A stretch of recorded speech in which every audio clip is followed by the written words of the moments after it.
Hi everyone, welcome to Ovomania. I'm Sakshi, and every week we come here to have honest conversation about womanhood, motherhood, relationship, and everything that shapes us as a woman.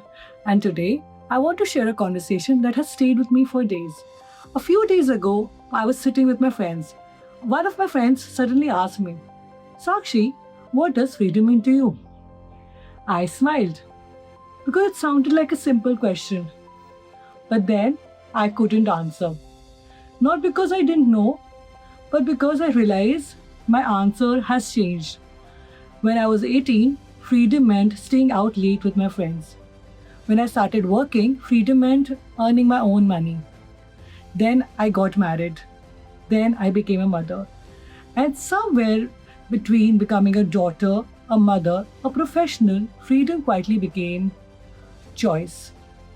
Not a big choice, just a freedom to choose the life that feels right to me kind of choice. And that made me wonder, what does freedom really mean to women? A few months ago, I came across an argument online. One woman had posted a picture wearing a sindoor and mangasut. People called her old-fashioned. Another woman posted a picture without them. People told her she had forgotten her culture. And I remember thinking, wait, one woman is being judged for wearing them and one being judged for not wearing them. Nobody stopped to ask, what did she want? And that's when something clicked. Freedom isn't wearing a sindoor. Freedom isn't refusing to wear one. Freedom isn't refusing to wear a mangasut or wearing one. It isn't a sari or a suit or jeans or a dress. Those are just choices. The real question is, who made the choice? Because if I choose to wear a sari, that is freedom. If I choose a dress, that's freedom too. If I wear sindoor because it means something to me, beautiful. But if I don't, that's beautiful too. The problem begins the moment someone else starts deciding what my choices should be. Whether it is society, family, friends, social media, or even another woman. Because telling what I must wear isn't freedom. But telling me I shouldn't wear it either isn't freedom too. Freedom is letting me decide. And maybe your freedom looks completely different from mine. Maybe your freedom is getting that promotion you work so hard for. Maybe it is leaving the job that no longer makes you happy. Maybe it's becoming a mother. Maybe it's deciding motherhood isn't your journey. Maybe it's finding courage to leave a marriage. Maybe it's choosing to stay and rebuild one. Maybe it's traveling solo.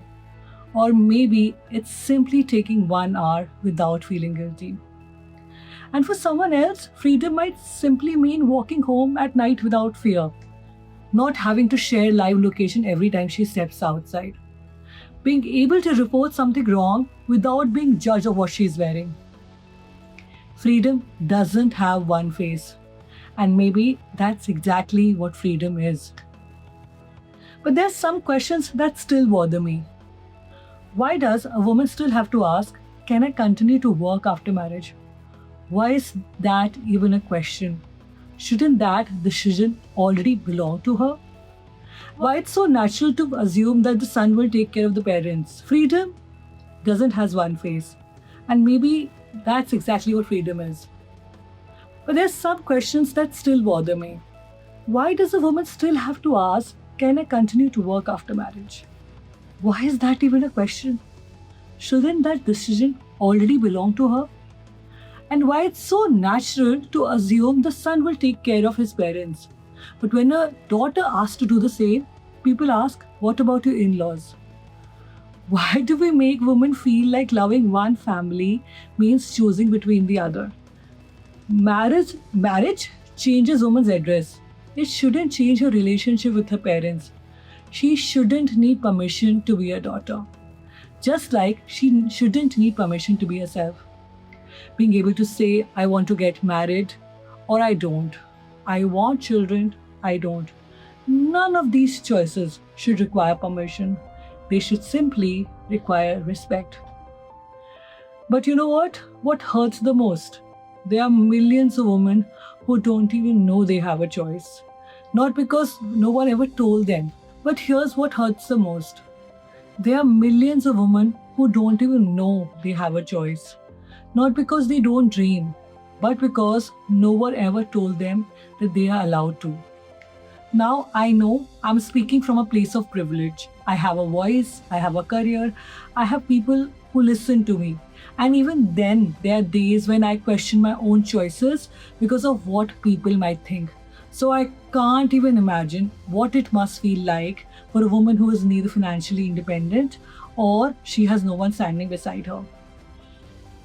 And then there's another truth. Sometimes the loudest voices deciding how women should live belong to other women.